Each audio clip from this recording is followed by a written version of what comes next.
సూర్యాపేట జిల్లాలో ఘోర రోడ్డు ప్రమాదం జరిగింది. ఖమ్మం సూర్యాపేట హైవేపై టైరు పేలడంతో రోడ్డు పక్కన ఆగి ఉన్న ఇసుక లారీని ట్రావెల్ బస్సు ఢీకొట్టింది. ప్రమాదంలో 5 స్పాట్లోనే చనిపోయారు. 15 మంది ప్రయాణికులకు తీవ్ర గాయాలు అయ్యాయి. గాయపడ్డ వారిని స్థానికంగా ఉన్న హాస్పిటల్కు తరలించి చికిత్స అందిస్తున్నారు. మృతుల్లో 2 మహిళలు ఉన్నారు. బస్సు ఒడిశా నుంచి హైదరాబాద్కు వస్తుండగా ప్రమాదం జరిగింది. ఘటనా స్థలికి చేరుకున్న పోలీసులు సహాయక చర్యలు చేపట్టారు.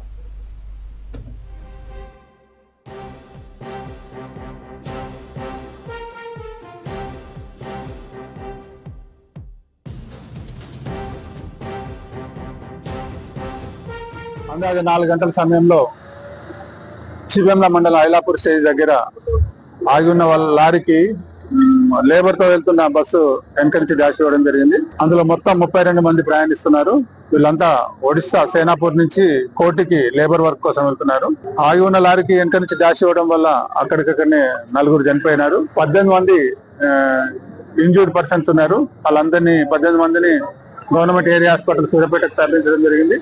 అదేవిధంగా ఈ డెడ్ బాడీని కూడా షిఫ్ట్ చేయడం జరిగింది. ఉన్న వాళ్ళు హైదరాబాద్కి వెళ్ళిపోయినారు.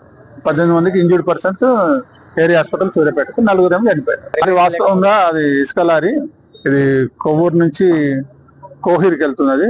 అది టైర్ బ్లాస్ట్ అవ్వడం వల్ల ఆగిపోయినది. ఆగిపోయిన 10 నిమిషాలకే వెనక నుంచి వచ్చి డాష్ ఇవ్వడం వల్ల ఇది యాక్సిడెంట్ జరిగింది.